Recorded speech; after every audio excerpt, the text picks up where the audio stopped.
नमस्कार प्यारे साथियों, स्वागत है आप सभी का हिमालय एजू हब में और राजस्थान इतिहास की इस क्लास में। साथियों, आज हम इस क्लास में बात करने वाले हैं मॉडर्न हिस्ट्री और मॉडर्न हिस्ट्री का एक महत्वपूर्ण टॉपिक 1857 की क्रांति। शुरुआती जानकारी देखते हैं 1857 की क्रांति की। इस क्लास में हम देखते हैं 1857 की क्रांति से क्या प्रश्न बन सकते हैं और एक बार आइए चलते हैं, शुरू करते हैं। ठीक है, चलिए देखिए, शुरुआती जानकारी में अगर हम बात करें तो क्रांति के कारणों से बात कर लेते हैं साथियों। देखिए, 1857 की क्रांति राजस्थान के इतिहास में, राजस्थान का इतिहास और साथियों इस राजस्थान के इतिहास में हम बात कर रहे हैं 1857 की क्रांति के बारे में।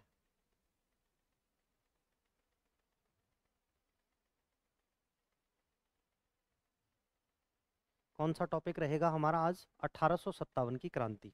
ठीक है जी, चलिए अब इस टॉपिक के बारे में हम बात करते हैं कि सबसे पहले हम देखेंगे साथियों क्रांति के कारणों के बारे में।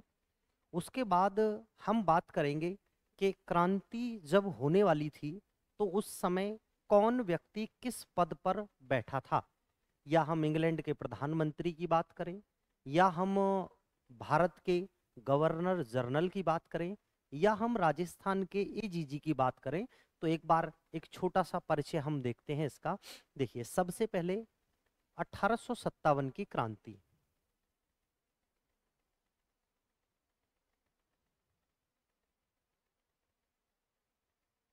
साथियों, सबसे पहले हम बात करते हैं क्रांति के कारणों की।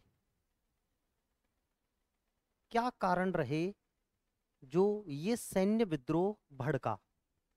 देखिए, दो प्रमुख कारण अपने सामने हैं 1857 की क्रांति के। दो प्रमुख कारण रहेंगे। सबसे पहला कारण बताया जाता है, जो मूल कारण है, लॉर्ड डलहौजी की गोद निषेध नीति। मित्रों, जब लॉर्ड डलहौजी कंपनी का गवर्नर जनरल बनता है तो उस दौरान क्या किया उसने, कंपनी के साम्राज्य को बढ़ाने के लिए और गोद निषेध नीति उसने लागू की। वास्तविकता में उसने जो नियम बनाया था वो बनाया था डॉक्ट्रिन ऑफ लैप्सेस की नीति। यानी कि अगर किसी सामंत के, किसी राजा के कोई संतान नहीं है और उसकी मृत्यु हो जाती है, तो उसकी मृत्यु के बाद उसके जो सगे संबंधी हैं या परिवारजन हैं, वो किसी अन्य व्यक्ति को उसके रिलेशन से गोद नहीं ले सकते। तो फिर अंग्रेजों से पूछा, भाई गोद नहीं ले सकते तो क्या होगा? तो अंग्रेजों ने कहा कि उसका जो साम्राज्य है वो कंपनी साम्राज्य में मिला लिया जाएगा, या उसका ठिकाना या उसकी रियासत। इससे क्या होगा, इससे कंपनी का जो एक तरह से भूमि है वो बढ़ती चली जाएगी। ये नियम बनाया किसने? लॉर्ड डलहौजी ने। तो क्रांति का पहला कारण है क्या? डलहौजी की गोद निषेध नीति। देखिए, लॉर्ड डलहौजी की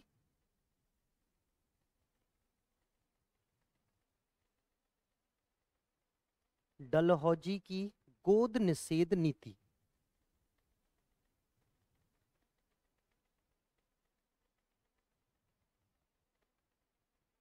गोद निषेध नीति, ठीक है जी।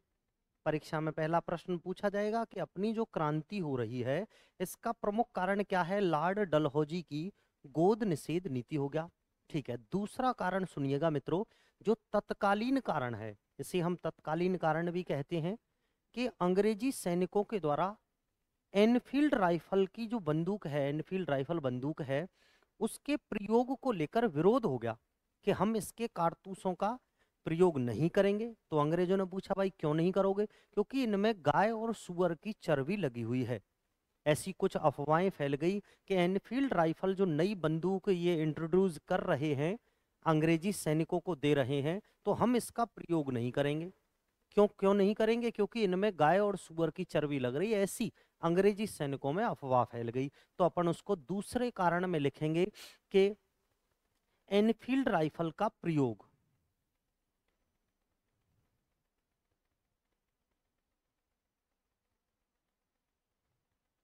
एनफील्ड राइफल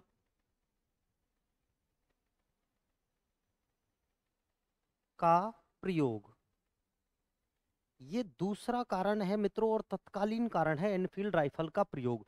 अच्छा, इस बंदूक के प्रयोग का विरोध क्यों हो रहा है? देखिए, विरोध इसलिए हो रहा है क्योंकि इसके जो कारतूस हैं,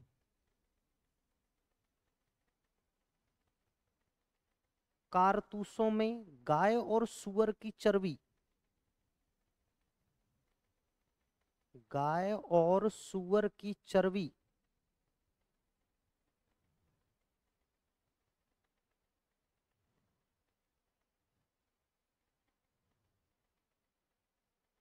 चर्बी लगी होने की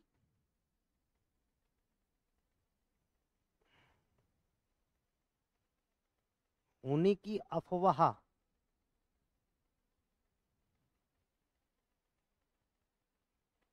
फैली। ठीक है, कि एनफील्ड राइफल जो बंदूक है, इसके कारतूसों में गाय और सुअर की चर्बी लग रही है, ऐसी अफवाह फैल गई अंग्रेजी सैनिकों में, और वो विरोध कर रहे हैं किसका, कि भाई हम इस बंदूक का प्रयोग नहीं करेंगे, और वो विरोध कर रहे हैं इस बंदूक का। ठीक है जी। अच्छा, ऐसा प्रश्न भी पूछ लिया जाता है परीक्षा में कि इस बंदूक से पहले भी तो अंग्रेजी सैनिक किसी न किसी बंदूक का प्रयोग करते थे, तो इस बंदूक से पहले अंग्रेजी सैनिक प्रयोग किया करते थे ब्राउन बेस नामक बंदूक का। किस बंदूक का? ब्राउन बेस नामक बंदूक का। ठीक है जी, ये तो कारण हो गए। चलिए जी, अब हम देखते हैं मित्रों 1857 की जब क्रांति होने वाली थी, तो उस समय कौन व्यक्ति किस पोस्ट पर बैठा था। ठीक है, एक बार उसको और देख लेते हैं। देखिए, अब हम बात करेंगे क्रांति के समय।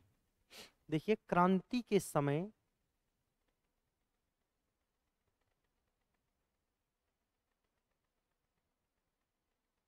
क्रांति के समय कौन कौन किस किस पोस्ट पर है, ध्यान दीजिएगा साथियों। जैसे देखो, क्रांति के समय क्या क्या हो रहा है।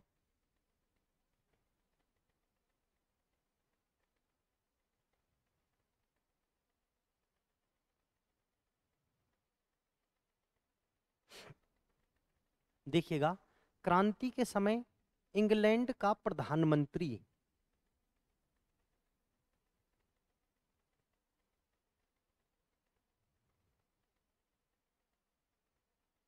कि भाई क्रांति के समय जो इंग्लैंड का पीएम है वो कौन था? भारत का गवर्नर जनरल, भारत का जीजी। भारत का जीजी कौन था? राजस्थान का एजीजी,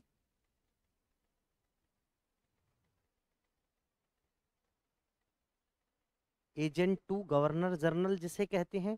और मित्रों, पूर्व निर्धारित दिनांक,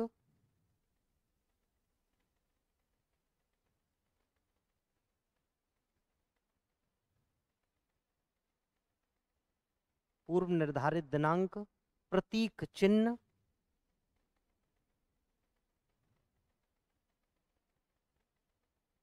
कि भाई क्रांति का प्रतीक चिन्ह क्या था। उसके बाद नेता, नेतृत्व करता, कि क्रांति को लीड कौन कर रहा था। इनको अभी अपन एक बार फिल कर लेते हैं, देखिए क्या होता है। अच्छा, इंग्लैंड के प्रधानमंत्री हुआ करते थे पामस्टर्न। कौन? पामस्टर्न।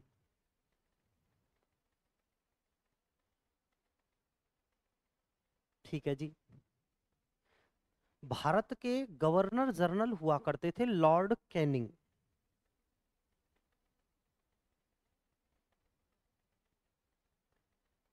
कौन हुआ करते थे मित्रों? लॉर्ड कैनिंग हुआ करते थे। ठीक है जी, आगे बढ़िएगा। राजस्थान के एजीजी हुआ करते थे पैट्रिक लॉरेंस। पैट्रिक लॉरेंस,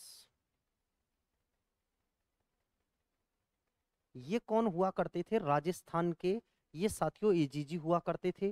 पूर्व निर्धारित दिनांक डिसाइड की हुई थी 31 मई,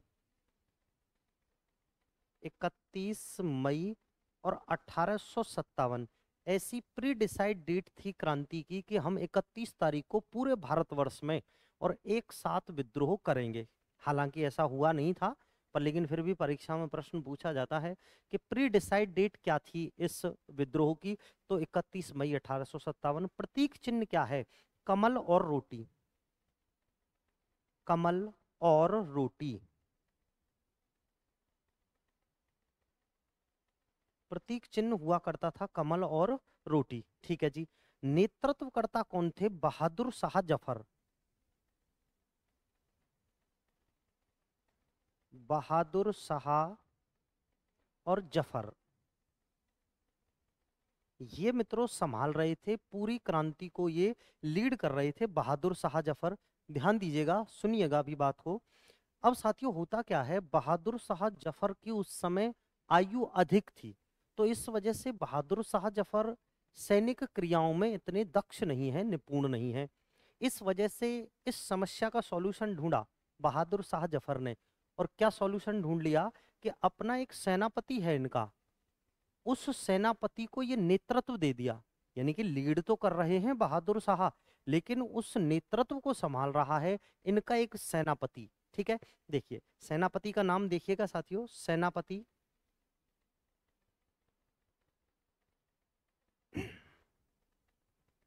और उस सेनापति का नाम है बख्त खान। बख्त खान। इस सेनापति को साथियों उपाधि देते हैं बहादुर शाह एक। बहादुर शाह के द्वारा इसको उपाधि दी गई है खान बहादुर खान की। किसकी उपाधि दी गई? खान बहादुर खान की।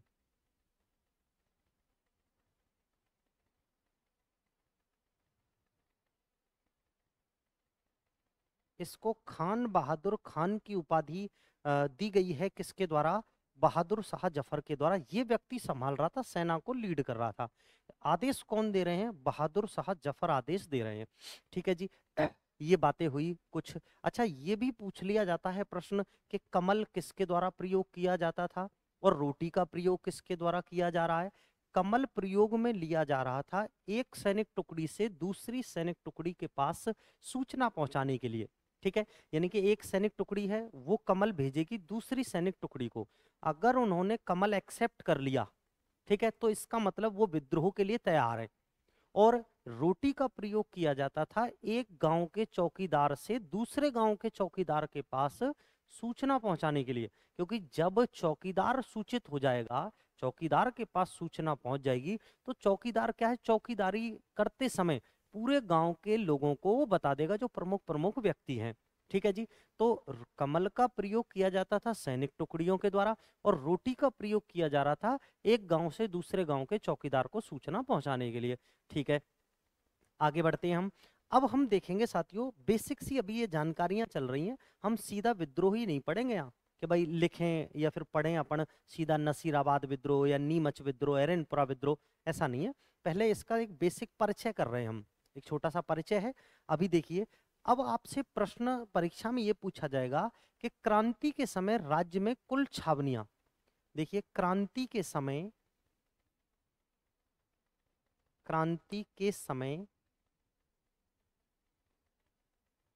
राजस्थान में राज्य में कुल छावनियां।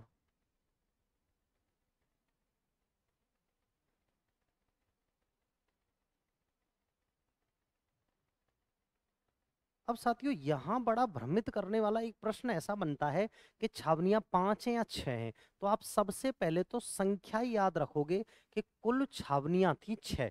ठीक है, बिल्कुल अपन ने सही लिखा है कि क्रांति के समय राज्य में कुल जो सैनिक छावनियां थी वो दोस्तों कितनी हुआ करती थी? 6 हुआ करती थी। देखो, अब कौन कौन सी सैनिक छावनियां थी, एक बार अपन इसकी एक लिस्ट बना लेते हैं। देखो कैसे बनाएंगे, अपन एक लिस्ट बनाएंगे यहाँ पर, देखिएगा, ध्यान दीजिएगा। हाँ जी, अब एक अपन लिस्ट बनाएंगे। देखो,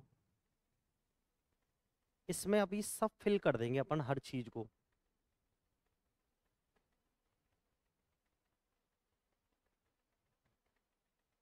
सबसे ऊपर साथियों हम लिख देंगे कि कुल छावनियां कितनी थी और क्या क्या इन छावनियों के नाम थे। ठीक है जी। उसके बाद हम यहाँ उनकी संख्या लिख देंगे भाई, कितनी संख्या है, कौन कौन सी छावनियां हुआ करती थी।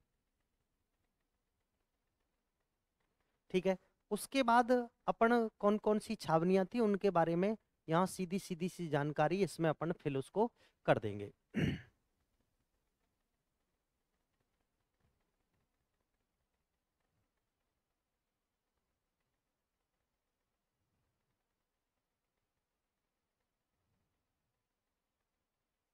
देखिएगा कौन कौन सी छावनियां हुआ करती थी अपनी। ठीक है, हो गया क्या भाई, देखना। अपन सबसे पहले देखते हैं नंबर 1। ठीक है जी, उसके बाद 2, 3, 4, 5 और 6। ठीक है, अब सबसे ऊपर अपन देखेंगे साथियों कि सैनिक टुक छावनी का नाम।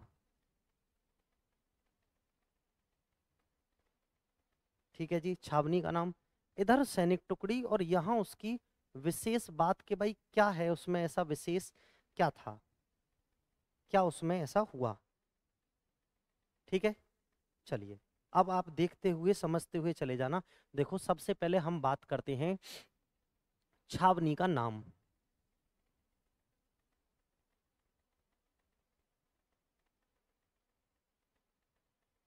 का नाम, ठीक है, सैनिक टुकड़ी,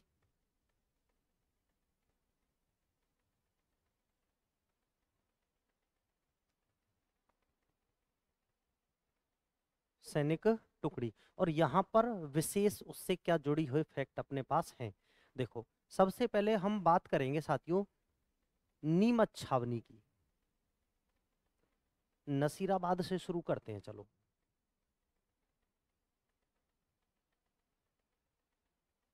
कौन सी छावनी, नसीराबाद छावनी, उसके बाद नीमच, उसके बाद देवली, फिर एरनपुरा,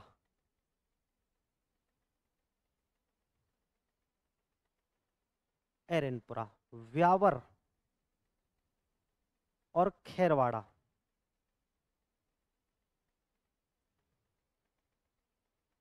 व्यावर और खैरवाड़ा। अच्छा, खैरवाड़ा कहाँ पर है अपना, उदयपुर में है। एरनपुरा पाली में है, देवली टोंक में है, नीमच एमपी में है। ध्यान दीजिएगा, खैरवाड़ा उदयपुर। ठीक है जी, एरनपुरा पाली में है, वर्तमान स्थिति की बात कर रहे हैं हम, देवली टोंक में है। ठीक है, नीमच कहाँ था, ये एमपी में था। ठीक है, अब नसीराबाद, ठीक है, ये अजमेर में है। देखिएगा साथियों क्या होता है। अब आपको यहाँ थोड़ा जो डाउट होगा वो किस में होगा, वो होगा कि सर आपने लिखा है नीमच और नीमच एमपी में लिख दिया है, लेकिन मित्रों ये उस समय जिस जगह आज नीमच में ये स्थान है, जिस जगह छावनी बनी हुई थी, वो पहले मेवाड़ रियासत का सीमावर्ती इलाका हुआ करता था। आज वर्तमान में नीमच एमपी में है, लेकिन उस समय ये राजस्थान में, राजस्थान की मेवाड़ रियासत का हिस्सा हुआ करता था। ठीक है, आप ये याद रखिएगा। इसलिए मैंने छावनियों की कुल संख्या लिखी है यहाँ कितनी, 6, राजस्थान में ही इंक्लूड है। आज कहां पर है, आज एमपी में है। ठीक है, आप बिल्कुल भी इसमें डाउट में ना रहना। देखिए नसीराबाद, नसीराबाद में कौन सी सैनिक टुकड़ी थी, तो मित्रों यहाँ बंगाल नेटिव इन्फेंट्री थी, BNI। और बीएनआई कौन सी, 15वीं बंगाल नेटिव इन्फेंट्री, 30वीं भी थी लेकिन विद्रोह करेगी 15वीं। ठीक है, नीमच में कौन सी थी, नीमच में है मित्रों कोटा कंटिंजेंट, कोटा कंटिंजेंट, नीमच में हुआ करती थी कोटा कंटिंजेंट। ठीक है जी, आगे बढ़िएगा। देवली टोंक में, देवली टोंक में भी कोटा कंटिंजेंट। एरनपुरा में जोधपुर लीजियन सैनिक टुकड़ी होती थी, जोधपुर लीजियन।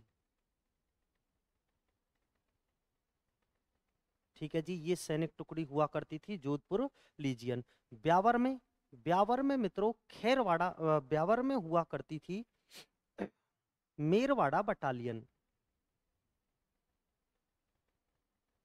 मेरवाड़ा बटालियन, ठीक है जी, मेरवाड़ा बटालियन। खेरवाड़ा में हुआ करती थी मेवाड़ भील कौर, मेवाड़ भील कौर, जिसे अपन MBCB कह देते हैं। ठीक है जी, ये सैनिक टुकड़ी हुआ करती थी। अच्छा, अब यहाँ विशेष में क्या लिखेंगे हम कि सबसे पहला जो विद्रोह है, सबसे पहला विद्रोह यहां से हुआ, राज्य में सर्वप्रथम विद्रोह, राज्य में सर्वप्रथम विद्रोह, सर्वप्रथम विद्रोह,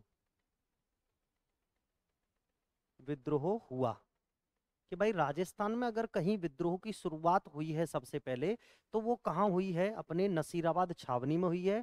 28 मई 1857 के दिन हुई है। बख्तावर सिंह इसे लीड करेंगे, 15वीं सैनिक टुकड़ी के जवान हैं। अब इसकी बातें अपन यहाँ जब नसीराबाद पढ़ेंगे तब करेंगे, अभी तो हमने केवल इसका नाम लिखा है। ठीक है, नीमच में, नीमच जो छावनी है ये किसके लिए एक तरह से यहाँ सेना बिठा रखी थी? तो मेवाड़ की सुरक्षा के लिए से यहाँ पर नियुक्त कर रखा है, मेवाड़ की सुरक्षा के लिए।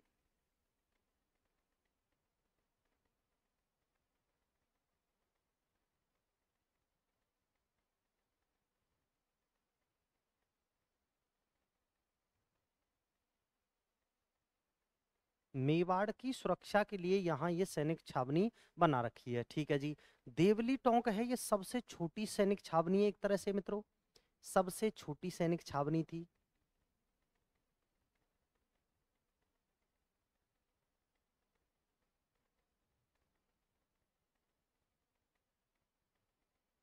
सबसे छोटी सैनिक छावनी थी। अच्छा, एरनपुरा में सबसे बड़ा विद्रोह हुआ, आप ये याद रखिएगा, राजस्थान का सबसे बड़ा विद्रोह, राज्य का सबसे बड़ा विद्रोह,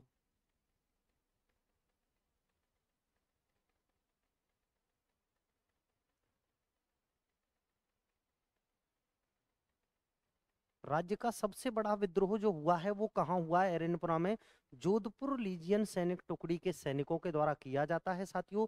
21 अगस्त 1857 के दिन ये विद्रोह शुरू होता है। यहाँ पर 3 व्यक्ति हैं जो इस विद्रोह को लीड कर रहे हैं। बख्तावर सिंह, यहाँ पर माफ कीजिएगा, 3 विद्रोही जो हैं यहाँ पर वो लीड कर रहे हैं, शीतल प्रसाद, मोती खां और तिलक राम। ठीक है, अपने जो बख्तावर सिंह है वो नसीराबाद में। देखिए, ब्यावर की जो मेरवाड़ा बटालियन है और खेरवाड़ा की जो मेवाड़ भीलकौर है, यहां पर विद्रोह नहीं हुआ, अपन ये कहेंगे विद्रोह नहीं किया, विद्रोह नहीं किया। इन दोनों सैनिक टुकड़ियों ने विद्रोह नहीं किया, जबकि विद्रोह को दबाने में इनका योगदान रहा है, दोनों ही सैनिक टुकड़ियों का। ठीक है जी, अपनी ये राज्य में कुल 6 सैनिक छावनियां कंप्लीट हो चुकी हैं, ये अपन ने यहाँ पर बात कर ली। अब अपन बात करते हैं साथियों कि जब क्रांति की शुरुआत होने वाली थी या क्रांति हो रही थी, तो उस समय रियासतों में पीए कौन कौन थे? पीए, पॉलिटिकल एजेंट। ठीक है, चलिए अब अपन देखते हैं, देखो पीए कौन कौन थे। इधर देखना, क्रांति के समय राज्य में पीए,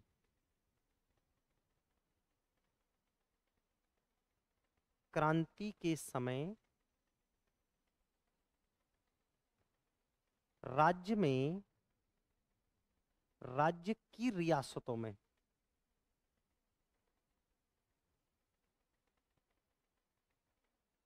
रियासतों में पीए, पीए का मतलब पॉलिटिकल एजेंट कौन कौन हुआ करते थे उस समय राजस्थान की रियासतों में। देखो, अपन एक छोटी सी लिस्ट बनाएंगे, उसमें अपन कंप्लीट इनको पढ़ लेंगे, इन पीए को, कौन कौन सी रियासत के कौन कौन पीए हुआ करते थे, अभी अपन बात करते हैं यहाँ पर।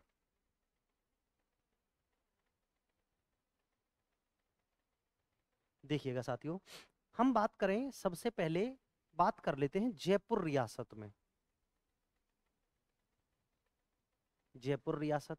उसके बाद अपन बात कर लेते हैं सिरोही रियासत, सिरोही रियासत। उसके बाद साथियों हम बात कर लेते हैं यहाँ पर भरतपुर रियासत,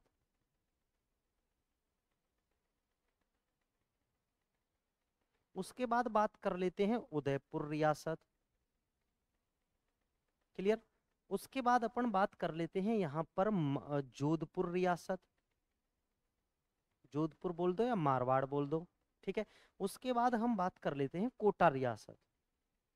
कोटा रियासत कौन कौन पीए हुआ करते थे, एक बार अपन यहाँ इनके बारे में बात कर लेते हैं। देखिए, तो इनको याद करने का एक सिंपल सा एक लॉजिक है, एक छोटी सी बातें हैं, उनको सुनना, क्या क्या चीजें अपन यहाँ देखेंगे।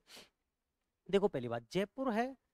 हम बात करें जयपुर में, तो जयपुर में अपना एक एसएमएस स्टेडियम है। एसएमएस स्टेडियम है जयपुर में। मित्रों, राजस्थान में तो सबसे महत्वपूर्ण यही है, हालांकि दूसरा अभी प्रस्तावित है जो सबसे बड़ा बनेगा, पर लेकिन एक स्टेडियम और है, बड़ा पॉपुलर है वो, है ना, ईडन गार्डन। आप समझ गए होंगे कहाँ है ईडन गार्डन। तो अपन ये बात करेंगे भाई, राजस्थान में जो ईडन गार्डन है वो तो जयपुर में ही है, यानी कि यहाँ का जो है वो ईडन है। कौन है? ईडन। यहाँ का जो पीए है वो ईडन है। सिरोही, सिरोही का जेडी हॉल है। अच्छा, वैसे भी चट्टान देखो, अरावली प्रचंड रूप में सिरोही में ही है, ठीक है जी। तो चट्टानों में होल होते हैं, बड़े बड़े छेद होते हैं, तभी तो घाटियां बनती हैं, तो जब ये गुफाएं बनती हैं। जेडी हॉल सिरोही में हॉल है। भरतपुर, भरतपुर मॉरिसन। भरतपुर का कौन है? मॉरिसन। मॉरिसन के बाद बनेगा निक्सन। कौन बनेगा साथियों? निक्सन बनेगा इसके बाद, ठीक है। उदयपुर, उदयपुर का जो है मित्रों, उदयपुर, उदयपुर का है सावर्स। अच्छा, अब इसको कैसे याद रखोगे? अब इसको आप सिंपल सा ऐसा याद रखना कि उदयपुर भाई झीलों की नगरी है, तो लोग वहां पानी कम प्रयोग नहीं करते हैं, नहाने के लिए जो प्रयोग करते हैं वो शावर का प्रयोग करते हैं। शावर में नहाते हैं आराम से, या स्विमिंग पूल में नहाते हैं, ठीक है। तो उदयपुर का शावर है। जोधपुर, जोधपुर की स्थिति ये होती है साथियों कि जब अंग्रेज आए जोधपुर में, तो अंग्रेजों को बड़ा गर्मी लगे, चामड़ी जल गई बेचारों की, तो उन्होंने बार बार खत लिखे दिल्ली कि महाराज ये उदयपुर का जो मौसम है ना, ये अपन को सूट नहीं कर रहा है। तो आला अधिकारी जो ऊपर बैठे हैं वो कह रहे हैं कि भाई देखो, मौसम सूट नहीं कर रहा है या कर रहा है, ये आपका पर्सनल मैटर है, रहना वहीं पड़ेगा, तो अपने आप को इस मौसम के अकॉर्डिंग ढाल लो। तो ठीक है, अब यहां पर मौसम के अकॉर्डिंग ढाला जाएगा, मेक मोशन।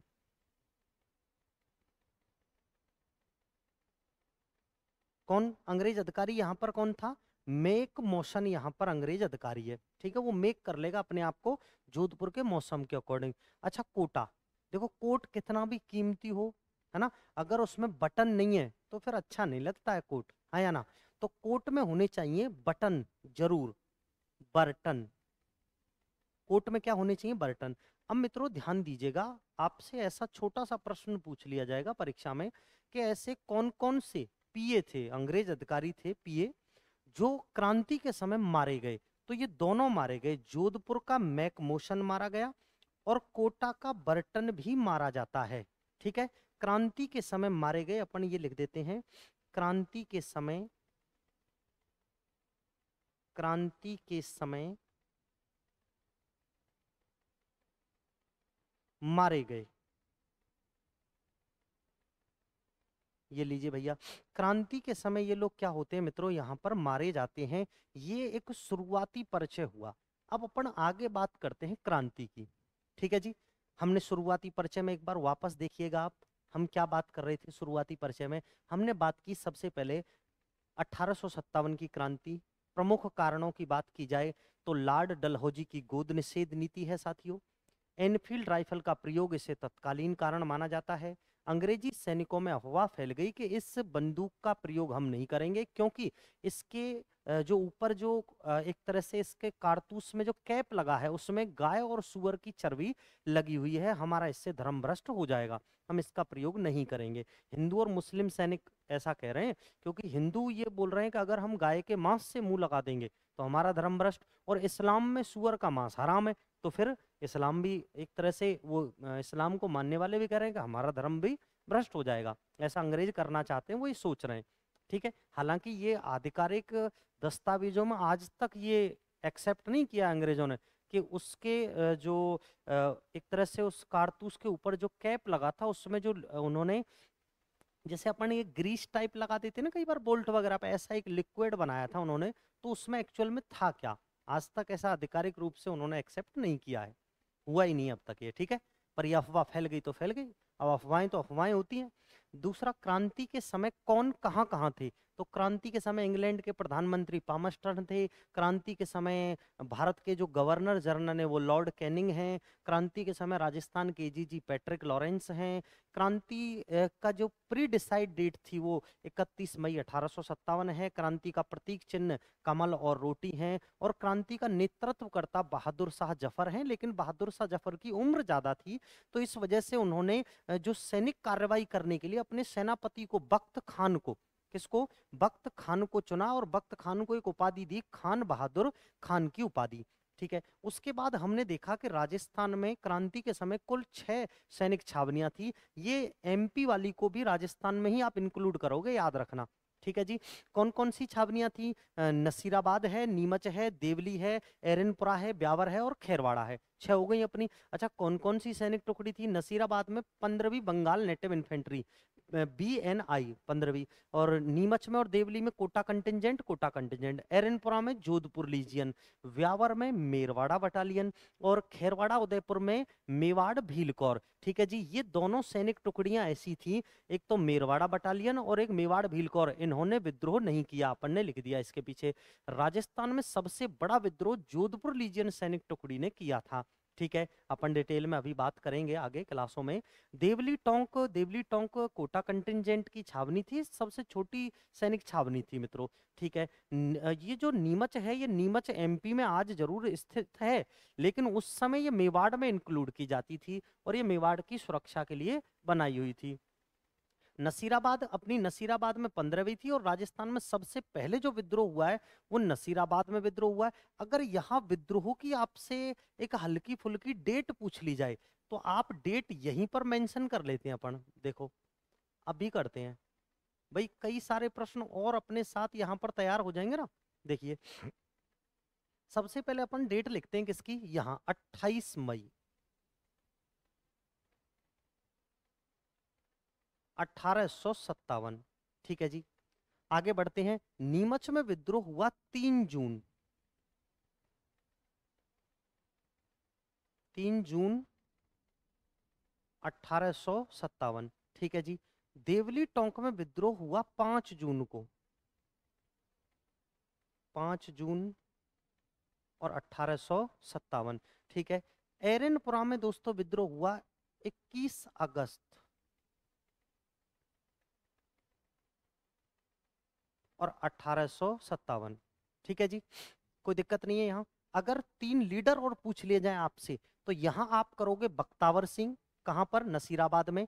अच्छा, नीमच में लीडर पूछ लिया जाए तो हीरा सिंह करोगे आप, कौन, हीरा सिंह। यहाँ पर कोई लीडर होता नहीं है यहाँ पर देवली टोंक में, क्योंकि ये एरनपुरा जो नीमच वाले छावनी के सैनिक हैं यही दिल्ली की ओर जा रहे थे और यही नीमच से आगे बढ़ के और ये पहुंच जाएंगे देवली में, ठीक है जी।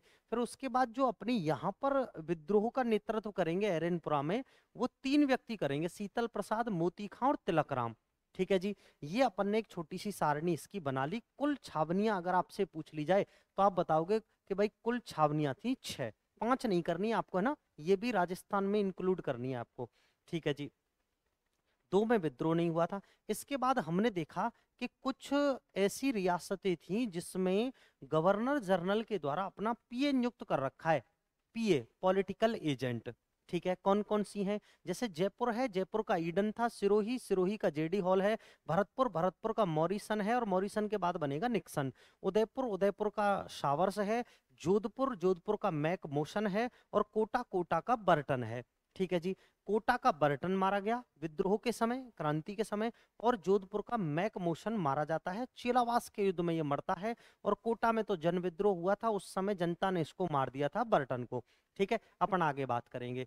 अब अपन बात करते हैं साथियों कि क्रांति की सूचना किस प्रकार से आई, कब आई, और राजस्थान में क्रांति का जो एक तरह से क्रांति का जो आरंभ है, शुभारंभ है, वो कब और कहां से हुआ, ठीक है। चलो देखो एक बार सुनिएगा, मित्रों सबसे पहले हम बात करते हैं, देखो भारत में प्रथम विद्रोह,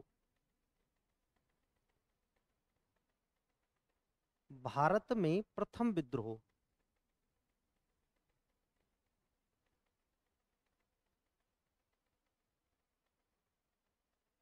सुनिएगा, ध्यान दीजिएगा। भारत में जो सबसे पहला विद्रोह होता है वो मेरठ छावनी में होता है, मेरठ यूपी में है, मेरठ में विद्रोह,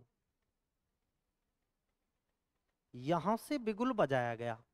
अच्छा ये विद्रोह कब हुआ आप बताओगे? 10 मई के दिन हो गया, 10 मई 1857 के दिन ये विद्रोह हुआ मित्रों। अच्छा यहां अगर सैनिक टुकड़ी पूछ ली जाए,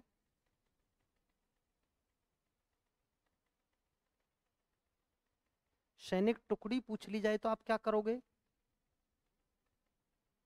सैनिक टुकड़ी यहां पर 20वीं बंगाल नेटिव इन्फेंट्री, BN और I, 20वीं बंगाल नेटिव इन्फेंट्री के द्वारा मित्रों क्या किया जाता है? विद्रोह प्रारंभ कर दिया जाता है भारत में। ठीक है जी। अब इस विद्रोह की राजस्थान में सूचना, राजस्थान में इस विद्रोह की सूचना देखिए, इस मेरठ विद्रोह की सूचना देखो, राज्य में विद्रोह की सूचना,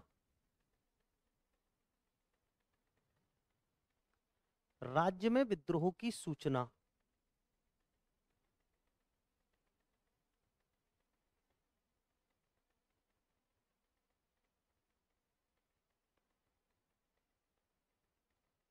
मित्रों राज्य में जो विद्रोह की सूचना है वो लेकर आती है कौन सी सैनिक टुकड़ी? 15वीं बंगाल नेटिव इन्फेंट्री, BN और I, 15वीं बंगाल नेटिव इन्फेंट्री ये जो सूचना लेकर आती है, ये आती है अजमेर।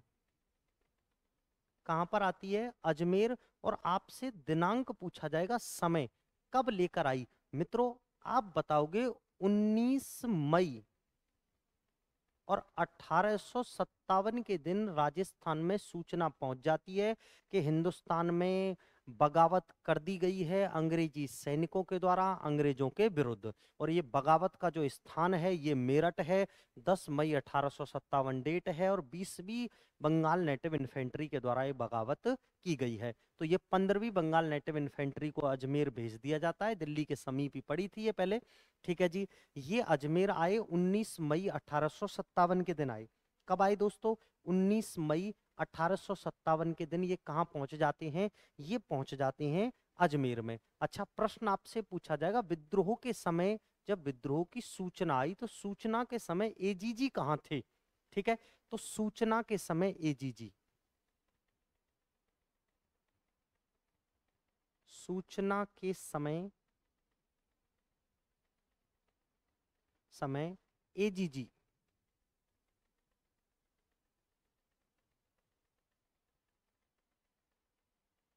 देखो सूचना के समय जो एजीजी हैं, एजीजी उस समय माउंट आबू में थे। एजीजी कौन है? पैट्रिक लॉरेंस हैं, पैट्रिक लॉरेंस एजीजी हैं। ये सूचना के समय कहां पर विराजमान हो रखे हैं? ये सूचना के समय विराजमान हो रखे हैं माउंट आबू में। ठीक है, आबू मुख्यालय हुआ करता था। अब साथियों होता क्या है, ग्रीष्मकालीन मुख्यालय हुआ करता था, गर्मी में एजीजी रहेगा कहां पर? आबू में, और सर्दियों में रहेगा अजमेर में। ठीक है, गर्मियों का ही समय भाई, मई का महीना है, चल रहा है, राजस्थान में गर्मी पड़ रही है भयंकर। तो इसके पास सूचना पहुंची कि ऐसे ऐसे 15वीं बंगाल नेटिव इन्फेंट्री अजमेर पहुंच चुकी है और वो विद्रोह की सूचना लेकर आई है। इसने क्या किया मित्रों, जो अजमेर है, अजमेर उस समय सेंटर है एक तरह से, अंग्रेजों का प्रमुख एक तरह से स्थान है। तो इसने अजमेर की सुरक्षा बढ़ा दी और इस 15वीं बंगाल नेटिव इन्फेंट्री को इस स्थान से, कहां से? अजमेर से दोस्तों। और इस 15वीं बंगाल नेटिव इन्फेंट्री को अजमेर से ट्रांसफर कर दिया कहां पर? नसीराबाद।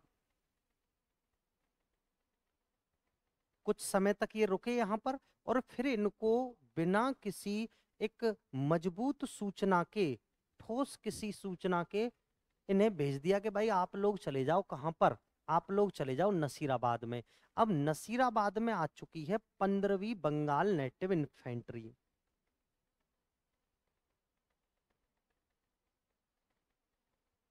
15वीं बंगाल इन्फेंट्री नसीराबाद आ चुकी है।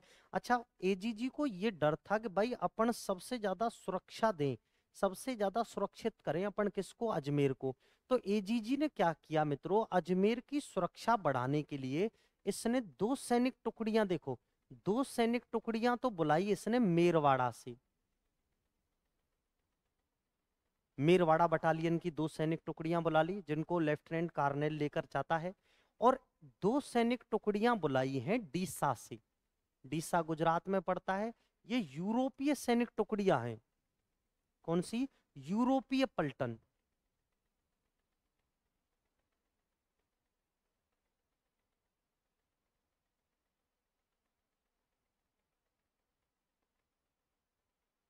ये यूरोपीय सैनिक टुकड़ी देखो, दो तो आ गई हैं मेरवाड़ा बटालियन,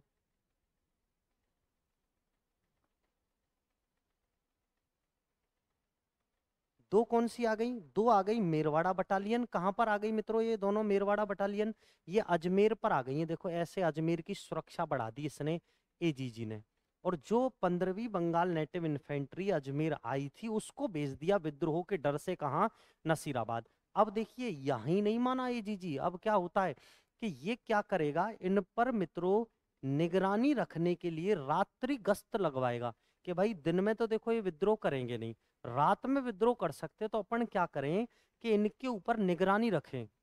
ठीक है, निगरानी के लिए इनके ऊपर भालाधारी सैनिक टुकड़ियों को नियुक्त कर देगा कि भाई आप इनकी निगाह रखें कि ये कोई मूवमेंट ना कर दें, अगर कोई मूवमेंट करते हैं तो उनको फटाफट से क्विक एक्शन लेके उसको दबा दिया जाए। ठीक है, अब विद्रोह शुरू होगा कहां पर, नसीराबाद में। और कितने दिन बाद, 9 दिन बाद होगा। देखो कितने दिन बाद, 9 दिन बाद।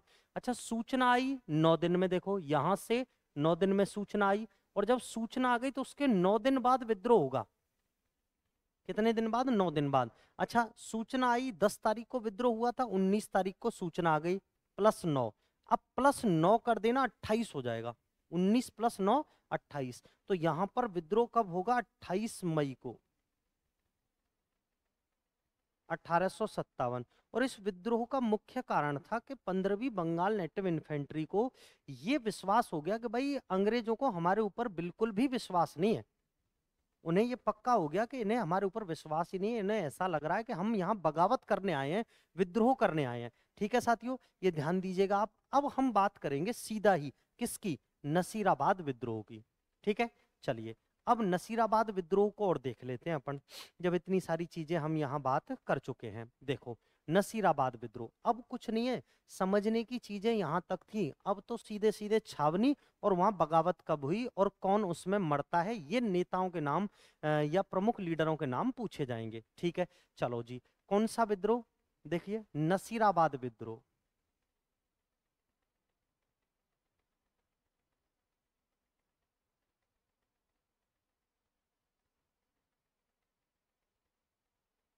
अच्छा, नसीराबाद विद्रोह कब हुआ, 28 तारीख को हुआ, 28 मई और 1857। ठीक है जी, देखिए समझने योग्य चीजें तो अब हम खत्म कर चुके हैं। अब यहाँ तो दो तीन चीजें, बस छोटी छोटी चीजें आएंगी और कुछ ही नहीं है अब। देखो समझना, सबसे पहले हम देखेंगे सैनिक टुकड़ी, विद्रोही सैनिक टुकड़ी,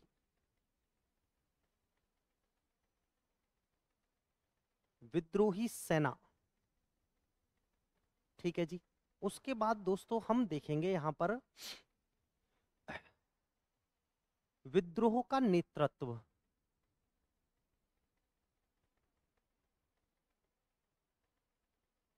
नेतृत्वकर्ता।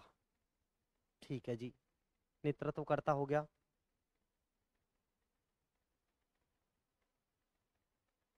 इसके बाद हम बात करेंगे यहां पर साथियों,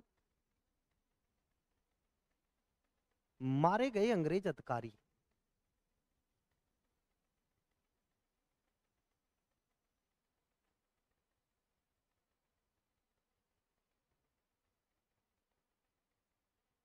मारे गए अंग्रेज अधिकारी।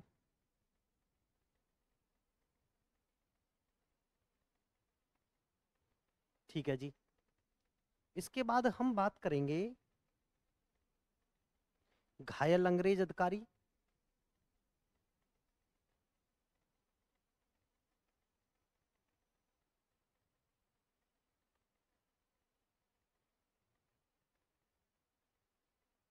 घायल अंग्रेज अधिकारी।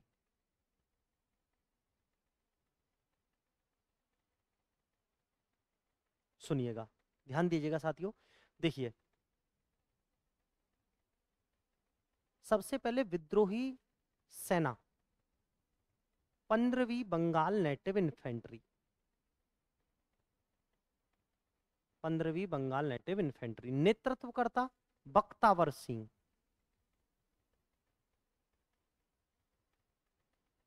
बख्तावर सिंह।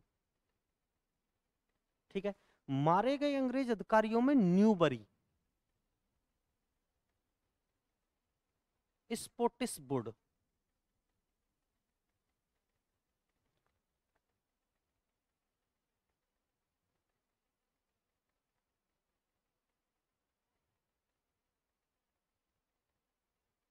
और मित्रों कर्नल पेनी।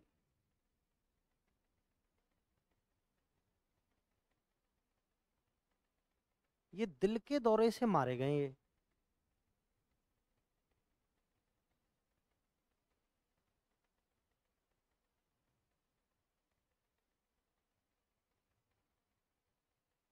दिल के दौरे से क्या हो जाती है? मृत्यु हो जाती है। ठीक है, ध्यान दीजिएगा।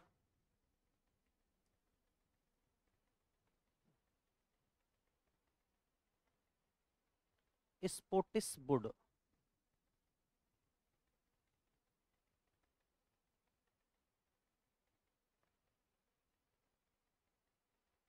अब यहां पर जो घायल अंग्रेज अधिकारी हैं, यहाँ दो प्रमुख घायल अंग्रेज अधिकारी हैं, एक तो लेफ्टिनेंट लेक और अ, एक कर्नल लेक और एक लेफ्टिनेंट हार्डी।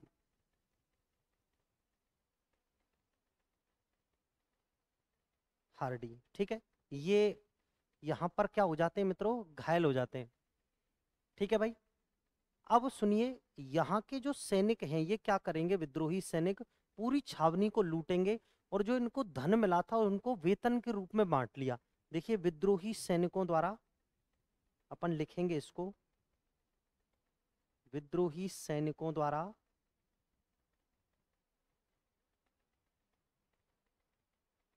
छावनी को लूटकर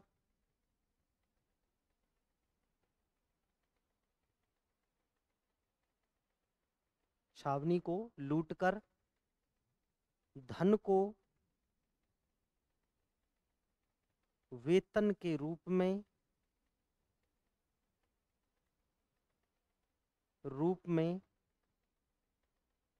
बांट लिया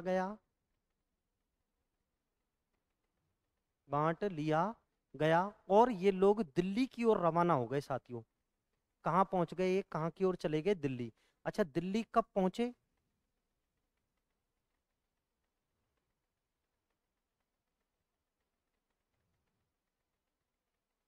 का समय, दिल्ली पहुंचने का जो समय है वो मित्रों क्या है?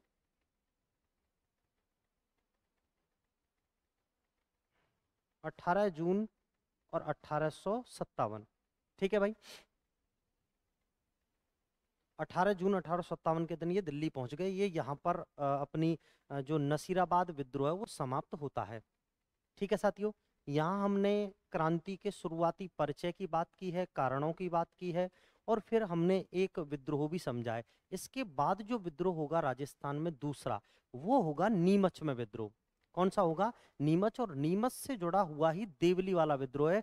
देवली वाले विद्रोह से जुड़ा हुआ ही टोंक, रियासत की बात कर रहा हूं मैं, देवली छावनी है। फिर ये सभी सैनिक मिलकर, नीमच के विद्रोही सैनिक और देवली के विद्रोही सैनिक मिलकर टोंक में विद्रोह कर देंगे। ठीक है साथियों, चलिए मिलते हैं अब इसके बाद अगले सेशन में। जय हिंद, जय भारत।